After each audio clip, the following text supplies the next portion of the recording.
We're still in business. Come on, come on, come on, don't break.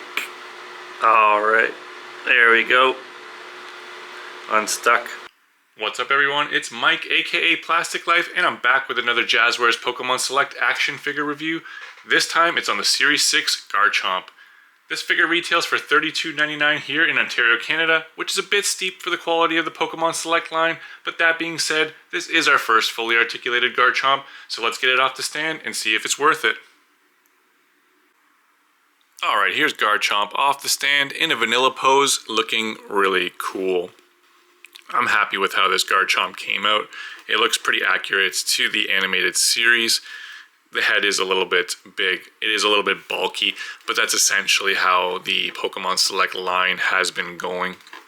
Spikes came out really nice on the arms and the legs.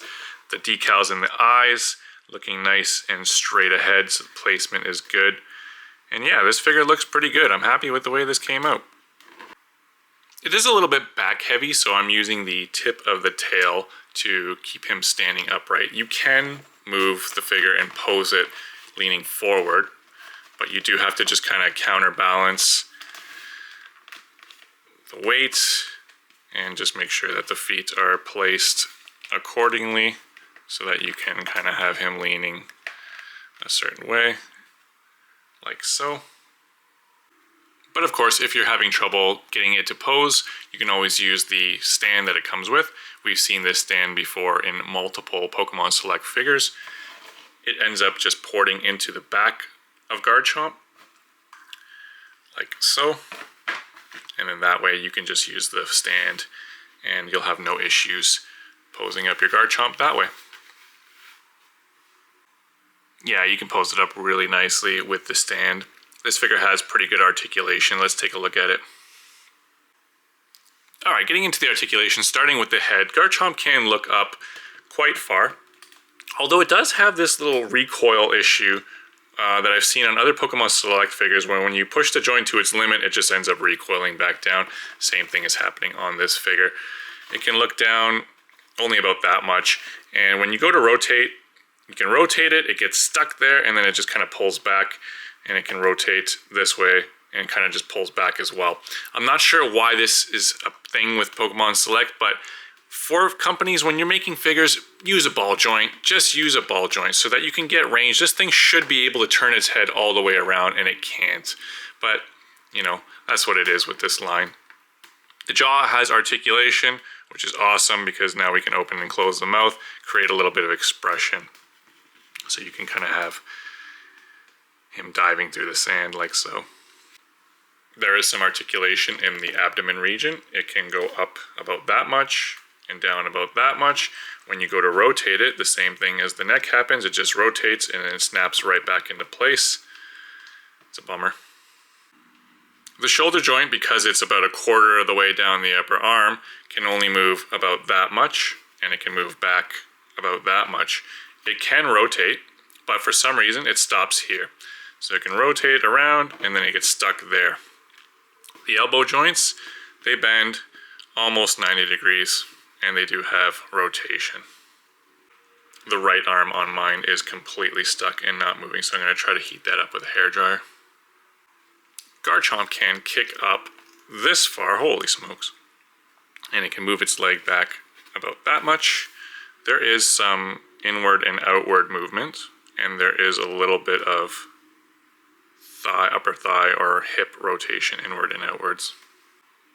There is a tiny bit of knee articulation forwards and backwards, and there's some rotation up there as well. The ankles can go down about that much, and they can go up about that much, and we have some toe articulation. There is no inversion and eversion, but there is a little bit of rotation side to side in the ankle. The tail articulation is a big letdown. There is no upper rotation, just a couple of millimeters. There is no up and down in the top section. The only articulation is bringing the tail in and out, or side to side. Yeah, there's no rotation up there, so yeah, that's a big letdown. All in all, with some of those issues with the articulation, it still poses up pretty nicely. You can get them kind of lunging towards the opponent there. You can't really do any slashing poses due to the limited articulation in the abdomen and as well as the shoulder, but you can kind of get some cool battle ready stances.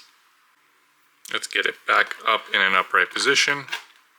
Let's try to stand it up nice and tall and straight, and then compare it to some other figures from the Pokemon Select line. Alright, here's Garchomp next to the Tyranitar from the previous wave, and I believe that Garchomp is supposed to be slightly smaller, but that's okay, the scales pretty well. Here's Garchomp next to a Charizard from Pokemon Select. Next to Pokemon Select Typhlosion. Next to some smaller Pokemon, Gengar and Ivysaur. An SH Figarts Blastoise. And finally, next to a Figma Pokemon Trainer Red, and this is the whole reason why I collect these Pokemon Select figures, is because I find that they do scale, or most of them scale very well with Pokemon Trainer Red, so you can create some nice stories with that. So my final thoughts on this Garchomp and whether or not you should buy it. If you're already invested in this line and Garchomp is one of your favorite Pokemon, then yes, this is, in my opinion, the best Garchomp action figure to date. It poses pretty well and it fits in with the majority of the Pokemon from the Pokemon Select line. With that being said, the price tag of $32.99 Canadian may be enough to deter you from it, so my recommendation is you only collect the Pokemon that you like the most. If you found this review helpful, go ahead and hit that like and subscribe button, leave a comment in the comment section on whether or not you're picking up this Garchomp. Head on over to Instagram at plastic.life with a Y to take a look at some of my toy photography photos, and remember, at the end of the day, it's your collection. Buy whatever makes you happy. I hope I catch you in my next videos. Take care.